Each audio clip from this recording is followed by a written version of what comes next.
No one lasted more than 4 days cleaning the penthouse floor of the Aldgate Tower.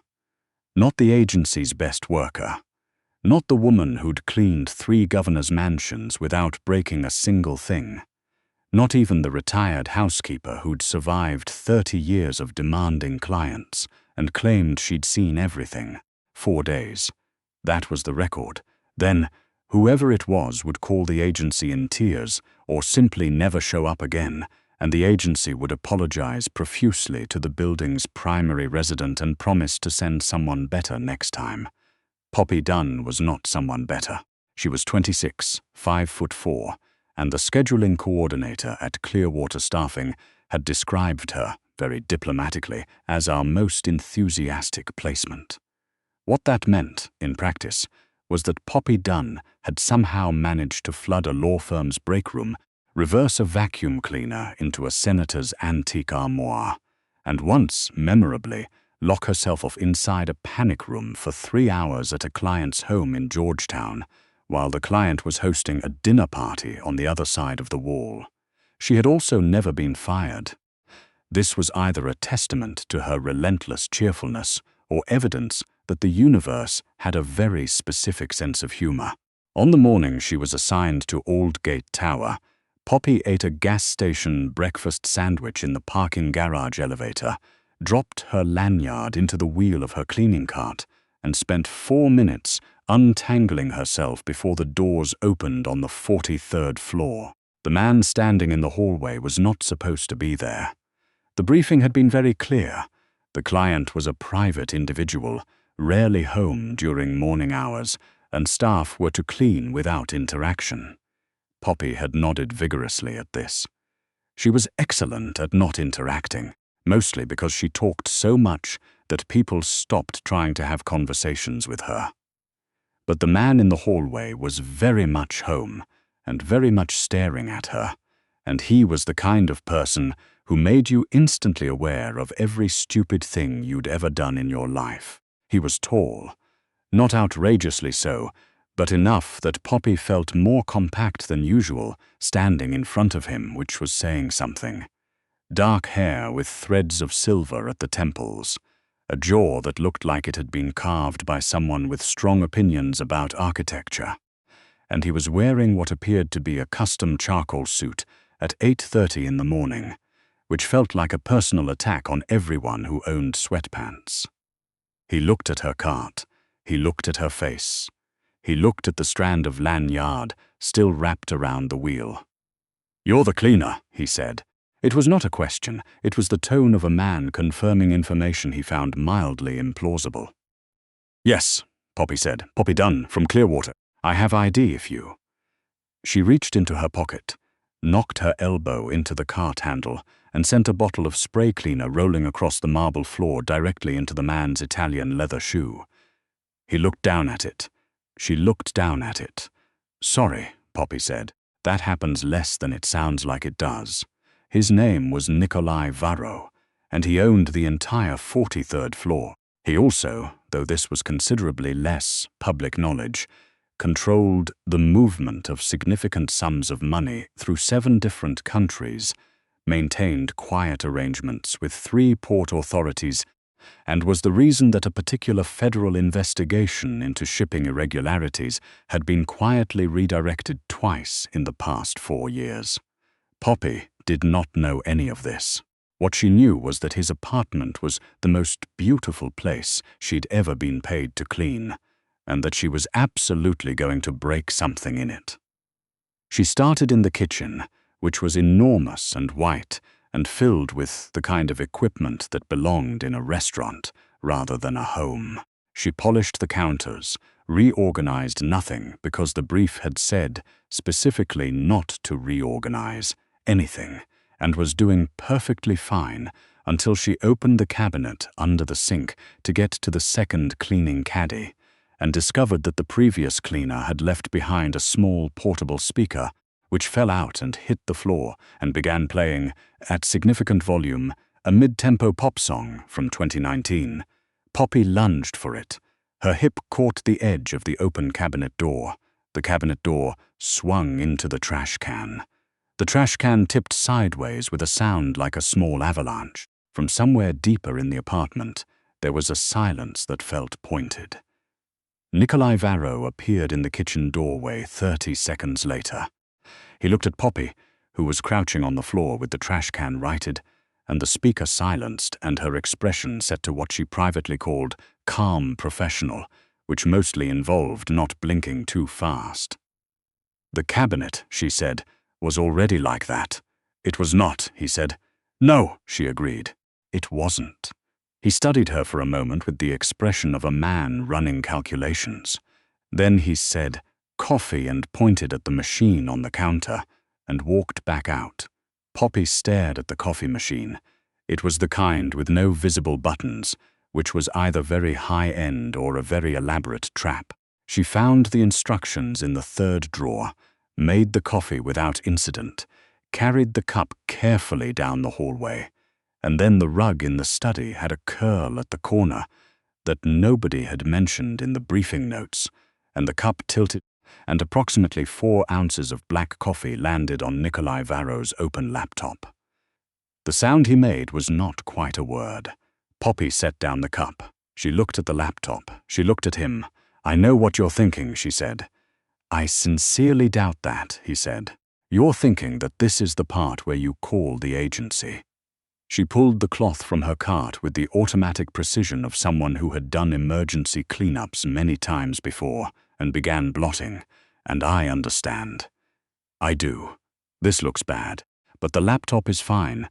The coffee didn't get into the vents. I can see the keyboard drying already. And I would like to point out that if the rug hadn't had that corner situation, none of this would have happened." He watched her work. The silence was extremely specific. "The rug," he said finally, "has not moved in 4 years. "Well," Poppy said, still blotting, "it moved today." There were 3 other people in the apartment that Poppy hadn't been told about. She found out about them gradually, the way you find out about things in large apartments. A voice from behind a door, footsteps in a corridor she hadn't been assigned, the sudden appearance of a man in a black turtleneck in the living room who looked at her cleaning cart like she'd rolled a grenade into the space. His name was apparently Fedor, and he was Nikolai's. She didn't quite catch the word, but it seemed to involve schedule management and also possibly threat assessment, because he had the expression of someone who evaluated everything for danger before filing it under acceptable or not acceptable. He watched her vacuum the living room with the focused attention of a wildlife documentarian observing an unfamiliar species. "You don't have to watch me," Poppy said over the vacuum. He didn't respond. "I've been doing this for 3 years," she said. "I'm very professional." The vacuum cord caught on the leg of the console table and the table shifted 4 inches. A small decorative object, a glass sculpture of something abstract, rocked in place and did not fall, which was genuinely lucky. Fedor did not change his expression. He simply moved the sculpture 6 inches to the left, out of reach. Poppy appreciated this more than she could say. By noon, she had cleaned 5 of the 9 rooms, encountered 2 more people she hadn't been briefed on, and consumed, without being asked, the remainder of a breakfast pastry left on the kitchen counter, because she'd been too nervous to eat her full gas station sandwich that morning, and her blood sugar was making bad decisions. She realized she'd eaten it approximately 30 seconds after she'd eaten it, standing in the kitchen with a single flake of pastry on her lip and the empty plate in her hand. Nikolai Varro walked in. She looked at the plate. "I'll replace it," she said immediately. "I know a bakery on Clement Street. They do the same thing. I can have it here by tomorrow morning, or I could. There's a grocery store 2 blocks. "It's a pastry," he said. "I know. I'm sorry. I don't usually. This isn't something I do. My blood sugar." "Poppy." He said her name like he'd decided to try it and wasn't yet sure if he approved of it. "It's a pastry." She closed her mouth. He opened the refrigerator, looked inside and said, without turning around, "There's a deli on the 4th floor of the building. Tell them Varro sent you." She stared at his back. "You're not firing me." "Not yet," he said. The deli on the 4th floor was apparently a private service for building tenants. And when Poppy said Varro sent her, the man behind the counter looked at her with a specific kind of attention, and then assembled a sandwich of extraordinary quality without being asked what she wanted. She ate it in the service elevator on the way back up, and tried not to think too hard about what kind of person had arrangements like this, because the answer to that question felt like something she was better off not knowing. She finished the apartment at 2:15, every surface cleaned, every floor done, the windows in the study done twice because she'd left a smear the first time and couldn't let it go. She was loading her cart in the hallway when Fedor appeared and told her, without preamble, that the agency had been contacted and her assignment had been extended to a weekly recurring booking. "Oh," she said. "Okay." "Mondays and Thursdays," he said, 8 to 2. "Sure," she said. "Don't touch anything in the 3rd room on the left," he said. "I won't. Or the safe. I wasn't going to touch the safe." He looked at her. "I didn't even know there was a safe," she said. He kept looking at her. Then he nodded once, like this was the correct answer, and walked away. The 2nd Monday was quieter. Nikolai was on a call for most of the morning, speaking in what sounded like Russian through a closed door, and the apartment had the particular stillness of a place where everyone knows to stay quiet. Poppy moved through it carefully, trying to be the kind of presence that didn't register, and was mostly succeeding until she knocked a framed photograph off the hallway wall while reaching past it to clean the light fixture. She caught the frame before it hit the floor. This was a genuine athletic achievement. She stood there for a moment, heart doing something complicated, the frame in both hands, and looked at the photo inside it. It was a woman, dark-haired, laughing at something outside the frame. Not posed. Caught in a real moment, the kind of photo people take when the other person doesn't know they're being photographed. Poppy hung it back carefully and did not mention it. But she thought about it for the rest of the afternoon. The way the photograph existed in a space that was otherwise almost completely impersonal. No clutter, no collections, no evidence of hobbies or comfort. Just that one photo in the hallway, in a frame that was slightly nicer than everything around it. On Thursday, she brought a small tube of touch-up paint from the hardware store, in a shade that matched the hallway wall as closely as she could guess from memory, and used it to cover the small scuff mark the frame had made when she'd bumped it. She did this very quietly, and packed the paint in her bag when she was done. Nikolai found it anyway, she wasn't sure how.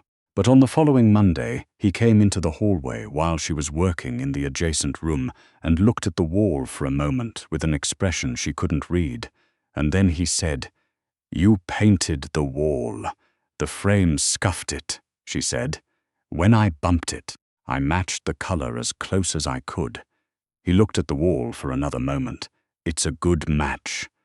"The lighting in hardware stores is terrible for color matching," she said. "So I was guessing, but I figured, it's a good match, Poppy." She stopped talking. This was fairly unusual for her. There was a man who came to the apartment on the 3rd Thursday. He was not like Fedor or the others. He didn't have the same quality of stillness, the same sense of existing in the background. He was loud the way people are loud when they want to remind you of their size, and he had the specific energy of someone who was used to being the most important person in every room and resented any evidence to the contrary. His name was apparently Renner, and he and Nikolai spoke in the study with the door mostly closed for about 40 minutes before the conversation shifted in tone. Poppy was cleaning the bathroom 2 rooms away and could hear, through the particular acoustic quirk of the hallway, Renner's voice go from performatively casual to something harder underneath. She wasn't listening. She was absolutely not listening. She was cleaning grout. But she heard her own name, not her full name. Just the cleaning girl, and then something she couldn't quite make out, and then Renner's laugh, which was the kind of laugh that wasn't actually about anything funny. She kept cleaning grout. When she came out of the bathroom 20 minutes later, Rena was gone. Nikolai was in the kitchen, standing at the counter with a glass of water, not drinking it, just holding it. "The bathroom's done," she said. "I also fixed the corking around the base of the shower. It was starting to lift, so I resealed it. I had the stuff in my kit, so it was no trouble." He looked at her for a moment, then, "You heard?" "I heard nothing," she said. "I was cleaning grout. Very loud work." Something shifted in his expression. Not quite amusement, more like the memory of it. "Rena believes," Nikolai said, "that certain arrangements create vulnerabilities." "Rena," Poppy said carefully, "sounds like he has a lot of opinions. For a person I've never met, he does." "Well," she picked up her caddy. "My opinion is that the corking was going to be a real problem by spring, and now it's not." Nikolai set down the glass. "Have lunch," he said. It was not framed as an option. She had lunch. In the kitchen, at the counter, because the dining table felt too formal. Eating a bowl of soup that had appeared from somewhere and was unreasonably good. Nikolai sat across from her with coffee and some papers and worked, and neither of them talked very much, which was notable because Poppy almost always talked. It was the most comfortable she'd felt in the apartment. The problem with Rena was not that he was loud, or that he had opinions about vulnerabilities. The problem with Rena, Poppy would piece together in the following weeks, from things she wasn't supposed to hear, and people she wasn't supposed to notice, was that he had been running something that Nikolai was supposed to be unaware of, and the cleaning girl who moved through the apartment quietly and had a very good memory for detail was inconvenient. She didn't know the specifics. She wasn't trying to know the specifics, but she had a very good memory for detail, and the detail she remembered was this. A name that Rena had dropped during a phone call she'd overheard from the service corridor, and a number, and the fact that Fedor's expression when she'd walked out of the corridor and he'd seen her face had been the first genuinely alarmed expression she'd ever seen on him. She hadn't said anything. She'd gone back to cleaning, but 2 Thursdays later, Fedor came to find her while she was in the middle of the study windows and said, very quietly, "There's a situation." "Okay," she said. "You should know," he said, "that Rena has said some things, okay, and that some people have been sent to have a conversation with you." She set down the window cloth. "Fida." "Yes. How many people?" "2. "And where are they?" "Lobby. Building security is aware. But the situation is, Nikolai is currently in a meeting he cannot leave, and I have to manage the lobby, and there's a window of approximately 20 minutes. Poppy looked at the window she'd been cleaning, which had a very good view of the street below. She looked at the lobby entrance on the ground level, at the 2 men in dark jackets who were currently being detained by building security in a way that would not hold for 20 minutes. She thought for a moment. "Fida," she said, "does Rena know what I look like?" "He's met you once, briefly, and does he know what I weigh?" Fida blinked. "I don't, because," Poppy said, "I need you to do one thing, one very specific thing. Can you get me access to the service stairwell exit on the 2nd floor?" "Yes, but..." "And a radio that connects to the lobby desk." "Poppy, trust me," she said. "I've been getting myself out of bad situations since I was 19. I'm very good at it. What happened in the next 20 minutes was not elegant. Poppy Dunn was many things, but she had never claimed to be elegant. What she was resourceful, and she had spent 3 years maneuvering a 260-pound cleaning cart through narrow service corridors and doorways that weren't built for it, and she knew exactly how much space she needed and how to use weight as an advantage rather than a liability. She also had a voice, when she chose to use it, that could cut through a crowded room without effort. A habit from years of busy diners and school cafeteria work and trying to be heard in spaces that weren't designed to notice her. When the 2 men in dark jackets were redirected by building security to the 2nd floor service exit, because the lobby desk had received a call saying there was a package requiring signature. They found a corridor and a stairwell, and, at the bottom of it, Poppy Dunn, who was not where they'd expected her to be, and who was, more importantly, not afraid. The security team arrived 1 minute later. The building's head of security, a retired police officer named Watts, who had watched Poppy navigate the parking garage elevator on her first day, and quietly decided she was a wild card worth watching, had been briefed by Fedor and had 3 people in position. Nobody had to be hurt. This was Poppy's one condition, which she had stated to Fedor with great clarity. "I don't want anyone hurt. I just want them removed." They were removed. When Nikolai came out of his meeting, Fedor was waiting for him in the hall. The conversation was short. Then Nikolai walked through the apartment to the study, where Poppy had returned to the windows because she'd left a smear on the 3rd pane and it was going to bother her. He stood in the doorway for a moment. "You handled it," he said. "The windows were almost done," she said. "It seemed silly to leave. That is not what I meant." She looked at him. He looked back, and his face had that quality she'd seen once or twice before. Not quite the memory of amusement, but something adjacent to it, something that lived in the same territory. "Fedor said you specified no one should be hurt," Nikolai said. "Yes. Why?" She turned back to the window. "Because hurting people to solve problems is usually a sign that you couldn't think of anything better to do." There was a silence. "Also," she said, "I've had my share of people thinking they could push me around because of how I look, and I've found that the best answer is usually to be somewhere they don't expect you and louder than they're prepared for." "Loud," he repeated. There was something in his voice she couldn't quite name. "I have a loud voice," she said simply. "I use it." She finished the 3rd pane. She moved to the 4th. Behind her, she heard him move to the chair in the corner of the study. Not leaving, just settling, and the sound of papers being picked up from the desk. They stayed like that in the afternoon light while she finished the windows. That evening, Fedor called her agency before she did, not to complain, not to end the booking, to extend it permanently and to add 2 additional cleaning sessions per month, and to note that there was a specific paint in a specific shade used throughout the apartment hallways, and that Clearwater staffing should ensure their placement had access to a touch-up kit. Poppy found out when her coordinator called her in a state of mild bewilderment. "They requested you specifically," the coordinator said. "They never request anyone specifically." "Ha!" Poppy said. "They also, and I want to make sure I read this right, specified that the service elevator should be available to you at all times and that you should be given a building access card." "That's for the cart," Poppy said. "The cart is hard to maneuver in the main elevator."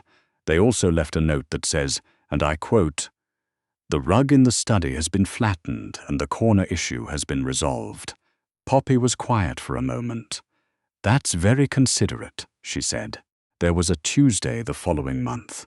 Not a scheduled day, just a Tuesday, when Poppy was in the neighborhood picking up supplies, and her phone buzzed with a text from an unknown number that turned out, based on the content, to be Nikolai Varro.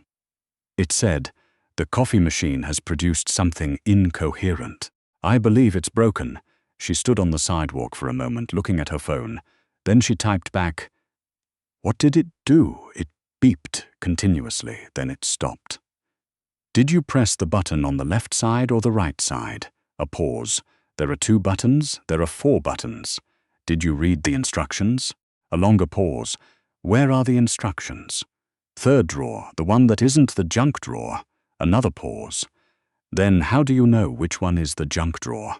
"Because I reorganized it." "I know I wasn't supposed to reorganize anything, but the junk drawer was a safety hazard. I found a fork and a remote control for something that didn't appear to be in the apartment, and a phone charger from 2012. The longest pause yet. Then, "The coffee is working." She smiled at her phone on the sidewalk on a Tuesday afternoon, which was an unusual thing to be doing. But then she'd been doing unusual things since the day she'd walked off a freight elevator and rolled a spray bottle into a stranger's shoe. She typed back, "Good. Also, you should throw away the 2012 charger." He sent back a single period, which she was beginning to understand was his equivalent of laughing. The next Monday, the junk drawer had been cleaned out. The charger was gone. The fork had been returned to the kitchen. And on the counter, next to the coffee machine, there was a small card with the building's private catering number written on it, and underneath it, in handwriting that was more angular than she'd expected, "In case the deli is closed." Poppy stood there for a moment, looking at it. Then she tucked it into her pocket, got out her cleaning caddy, and started on the kitchen counters. She had windows to do,